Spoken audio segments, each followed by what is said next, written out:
حضور کے اہل بیت بھی حق ہیں، حضور کے صحابہ بھی حق ہیں۔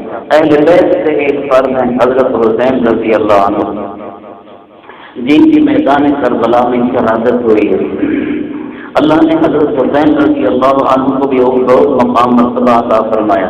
حضور نبی پاک صلی اللہ علیہ وسلم نے ارشاد فرمایا، الحسن والحسین سیدا شباب اہل الجنت، جنتی نوجوانوں کے سردار ہیں حسن اور حسین۔ حضرت ابو ہریرہ رضی اللہ عنہ فرماتے ہیں، ایک دفعہ حضور صلی اللہ علیہ وسلم نے حضرت حسن کو پکڑا، ان کے دونوں بازو سے پکڑے ہوئے تھے۔ حضرت حسن بچے تھے، حضور صلی اللہ علیہ وسلم نے ان کو اپنے اوپر کیا، وہ ان کے قدم حضور کے قدم کے حضور کے قدموں پر حضور صلی اللہ علیہ وسلم نے مزید اوپر کیا۔ حضرت حسن کے پاؤں حضور صلی اللہ علیہ وسلم کے سینے تک پہنچ گئے، یہ خود حضور صلی اللہ علیہ وسلم نے اوپر چڑھایا اور پھر فرمایا، پھر آپ نے پیار فرمایا، بوسہ دیا اور فرمایا، یا اللہ مجھے حسین پیارا ہے، تو بھی اسے پیارا بنا لے، یا اللہ مجھے حسین پیارا ہے، تو بھی اسے پیارا بنا لے۔ حضور نبی پاک صلی اللہ علیہ وسلم کی ایک حدیث ہے، آپ نے ارشاد فرمایا، من سرنی ان ينظر الى رجل من اهل الجنة فلينظر الى الحسين ابن علي، جس کی یہ خواہش ہو کہ زمین پہ چلتا ہوا جنتی آدمی دیکھے وہ حسین ابن علی کو دیکھ لے۔ اللہ نے مقام کیا ہے سارے کو، نبی کے صحابہ کو، نبی کے غیب کو بھی۔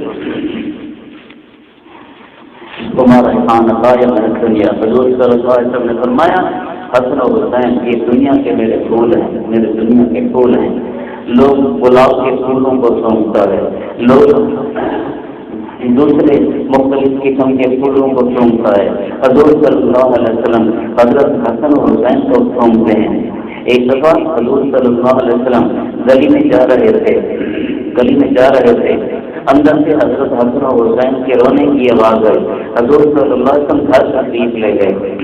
فاطمہ میرے بیٹے کو رلایا نہ کرو، عرض کیا یا رسول اللہ کئی دن سے بھوک ہے، کھانے کو کچھ نہیں، اس لیے بھوک کی وجہ سے رو رہے ہیں۔ حضور نبی پاک صلی اللہ علیہ وسلم نے فرمایا، ادھر میرے قریب کرو۔ حضرت حسن کو لیا، حضرت حسن رضی اللہ عنہ کو لے کے انہیں اپنی گود میں کیا اور اپنی آپ نے زبان مبارک نکالی اور حضرت حسن کے منہ میں دی۔ حضرت حسن رضی اللہ عنہ اس زبان کو چوستے رہے، بھوک ختم ہو گئی۔ پھر حضرت حسین کو لیا، اسے بھی اپنی زبان مبارک چسوائی اور حضرت حسین رضی اللہ عنہ کی بھی بھوک ختم ہو گئی۔ ایک دفعہ نبی پاک صلی اللہ علیہ وسلم سو رہے تھے کہ جاگے اور گھبرا کے جاگے اور آپ کی آنکھوں سے آنسو آ گئے۔ ازواج مطہرات میں سے جو حضرت بھی عرض کیا، یا رسول اللہ کیا بات ہوئی؟ آپ نے ارشاد فرمایا، جبرائیل علیہ السلام میرے پاس آئے اور جبرائیل علیہ السلام نے مجھے بتایا حضرت محمد صلی اللہ علیہ وسلم آپ حضرت حسین سے بہت پیار کرتے ہیں۔ یہ حسین وہ ہے کہ جن کو آپ کی امت ایک زمین سے شہید کر دے گی، اس زمین کا نام کربلا ہے، اگر آپ چاہیں تو میں اس کی مٹی بھی دکھا دوں۔ حضرت ابراہیم علیہ السلام مٹی لے کر آئے، پر افسوس رنگ کی مٹی تھی۔ آپ نے فرمایا اس کو میری امت میدان کربلا میں شہید کر دے گی۔ حضرت سلمہ رضی اللہ عنہ حضور صلی اللہ علیہ وسلم کی انصاریہ صحابیہ ہیں، وہ فرماتے ہیں جس دن حضرت حسین رضی اللہ عنہ شہید ہوئے اس دن میں نے نبی پاک صلی اللہ علیہ وسلم کو دوپہر کے وقت خواب میں دیکھا۔ حضور صلی اللہ علیہ وسلم پریشان حال تھے، جیسے جسم پر آپ کے مبارک بالوں پر درد و غبار ہو، اور آپ کے ہاتھ میں ایک شیشی تھی جس میں سرخ رنگ کی کوئی چیز تھی۔ میں نے عرض کیا یا رسول اللہ صلی اللہ علیہ وسلم کیا بات ہوئی؟ آپ نے فرمایا شہید تو قتل الحسین آنے پر میں ابھی حضرت حسین کی شہادت پہ حاضر ہوا۔ اللہ نے روح مبارک کو اجازت دے دی، لیکن اس کا یہ معنی نہیں ہے کہ نبی حاضر ناظر ہے، یہ معنی نہیں ہے۔ جیسے خواب میں آپ کے رشتے داروں میں سے کوئی مل جاتا ہے تو اس کا معنی یہ نہیں ہوتا کہ وہ رشتے دار آپ کے گھر میں آتے ہیں، آپ کے گھر میں آتے ہیں، یہ نہیں، بس روح کی زیارت ہو جاتی ہے، روح کی۔ حضور صلی اللہ علیہ وسلم کی اسے پریشانی معلوم ہوتی ہے کہ حضور صلی اللہ علیہ وسلم کتنے پریشان رہتے تھے۔ جو حضور صلی اللہ علیہ وسلم جس وقت حضرت حسن و حسین اس دنیا میں تھے، حضور صلی اللہ علیہ وسلم اس دنیا میں تھے، حضور صلی اللہ علیہ وسلم بچپن میں ان کے رونے کو پسند نہیں فرماتے تھے، حضرت فاطمہ رضی اللہ عنہا کو فرماتے تھے ان کو رلایا نہ کرو، میرا دل پریشان ہوتا ہے۔ جب حضور صلی اللہ علیہ وسلم اس وقت پریشان ہوتے تھے تو اس وقت حضرت حسین کو اس امت نے شہید کیا ہوگا تو حضور صلی اللہ علیہ وسلم کو اپنے روز مبارکہ میں کتنی تکلیف ہوئی ہوگی۔ بعض لوگ علماء دیوبند کی طرف کئی باتیں منسوخ کیا کرتے ہیں، جن میں سے ایک بات یہ منسوخ کرتے ہیں کہ یہ یزید کے حامی ہیں۔ علماء دیوبند یزید کے حامی نہیں ہیں، ہم حسینی ہیں، ہم یزیدی نہیں ہیں۔ یزید نبی کا صحابی نہیں ہے، حسین نبی کا صحابی ہے۔ یزید اہل بیت میں سے نہیں ہے، حسین نبی پاک صلی اللہ علیہ وسلم کے اہل بیت میں سے ہے۔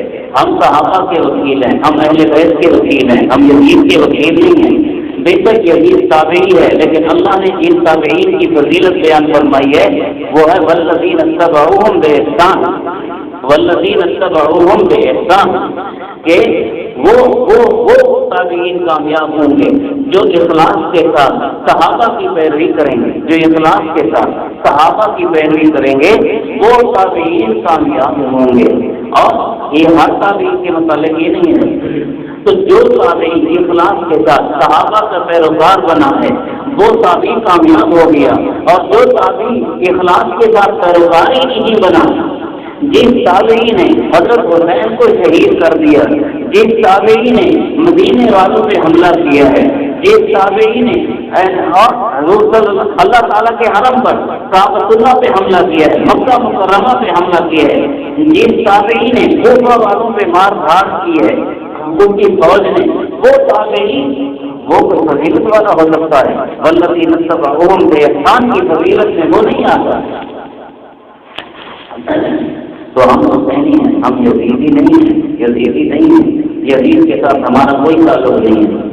ایک یہاں آیا تھا چھوٹا سا یوسف ریزوی، اس نے بیان کیا فکرہ پر کہ دیوبندیوں کی تبلیغیوں کی کتاب ہے رشید ابن رشید، اس میں لکھا ہے یزید کو نصیب تھا، یزید اچھا تھا، یزید خلیفہ برحق تھا، جیسے حضرت معاویہ رضی اللہ عنہ خلیفہ برحق تھے، امام حسین کی غلطی ہے۔ ہم کہتے ہیں جھوٹ بولا جا سکتا ہے، علماء دیوبند کے خلاف حوالہ پیش نہیں کیا جا سکتا۔ رشید ابن رشید علماء دیوبند کی کتاب نہیں ہے، اس کو لکھنے والا ابو یزید محمد دین بٹ ہے، ابو یزید محمد دین بٹ ہے۔ ابو یزید محمد دین بٹ کو آپ میں سے کوئی بھی نہیں پہچانتا، نہ اس کا کوئی نام کبھی سنا ہے آپ نے۔ یہ لاہور کا کوئی ہے، پتہ نہیں کون ہے، یہ کوئی ناصری خارجی ہے، اس کا تعلق علماء دیوبند سے نہیں ہے۔ ابو یزید محمد دین بٹ، اس کی یزید کے ساتھ اتنی محبت ہے کہ اس نے اپنے بیٹے کا نام بھی یزید رکھ کے اپنے کو ابو یزید کہا۔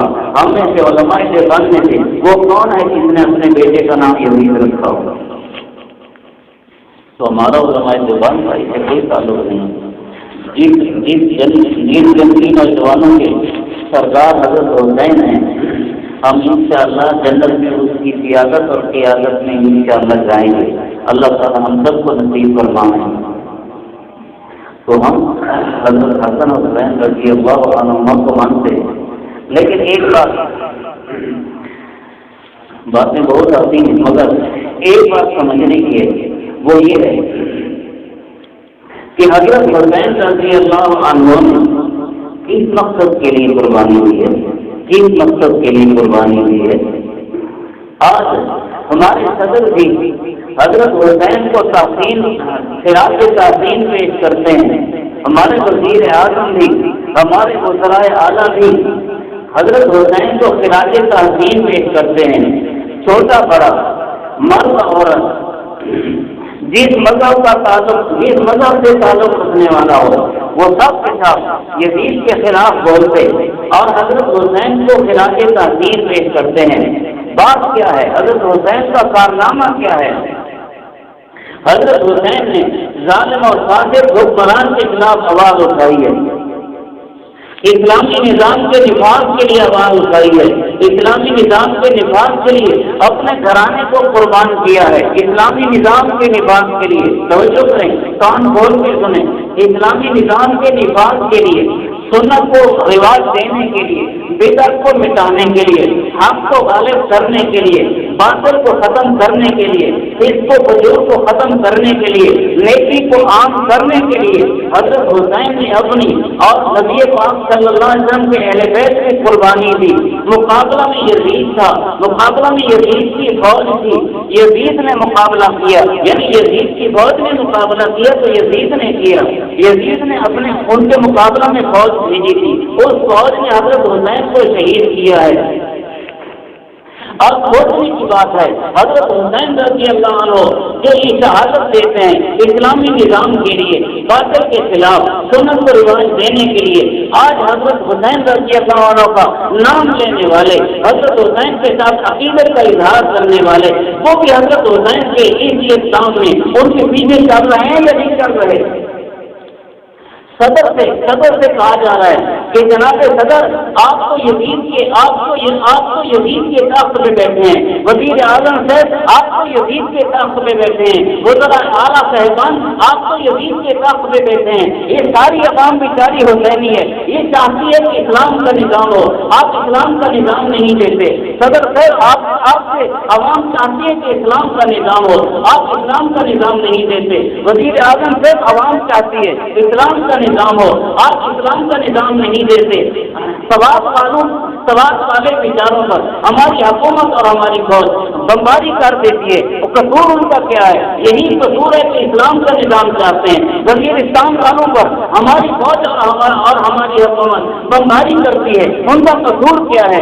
امریکہ کا ساتھ دے کر یہ ان کے خلاف بمباری کرتے ہوئے اسلامی نظام کے مقابلہ میں سچے بات بنتے ہیں، اسلامی نظام کے مقابلہ میں رکاوٹ بنتے ہیں۔ معلوم ہوتا ہے ہماری عوام بیچاری، ہمارے سواد والے، ہمارے غازی عبدالرشید شہید اور ہمارے اسلام آباد والے دوسرے جنہوں نے جامعہ حفصہ والوں نے قربانی دی، وزیرستان والے جو قربانیاں دے رہے ہیں اور وہ جو قربانی دینے کے لیے تیار ہیں، ان کی آواز تو ایک ہی ہے، وہی آواز ہے جو امام حسین کی تھی، اور تم مقابلے میں جو حکومت اور فوج والا ہو، تمہارا تو یزید والا کردار ہے، یزید کی فوج والا کردار ہے۔ کچھ سوچو تو صحیح، امام حسین کو داد کیسے دے رہے ہیں؟ امام حسین نے یہی چاہا نا کہ اسلامی نظام آئے، فسق و فجور ختم ہو، تو اسلامی نظام کے مقابلہ میں رکاوٹ ہو، رکاوٹ تو یزید اور اس کی فوج تھی۔